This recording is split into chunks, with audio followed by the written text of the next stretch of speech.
Copa আমেরিকার আর বেশি দিন বাকি নেই, আর 12 দিন পরই যুক্তরাষ্ট্রে বসবে আমেরিকার শ্রেষ্ঠত্বের আসর। তার আগে ব্রাজিল নেমেছে শেষ সময়ের প্রস্তুতিতে।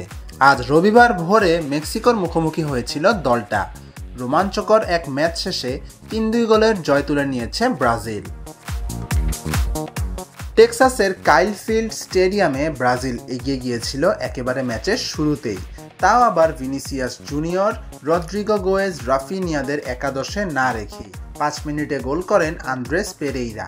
সেই গোলের লিডটা ধরে রেখে বিরতিতে যায় ব্রাজিল। 54 মিনিটে ব্যবধানটা বাড়ান গ্যাব্রিয়েল মার্তিনেল্লি। 2 গোল হজম করেই যেন জেগে ওঠে মেক্সিকো। 73তম মিনিটে জুলিয়ান কুইনোসের এক গোলে শুরু। এরপর যোগ করা সময়ে দলটা সমতা ফেরায়।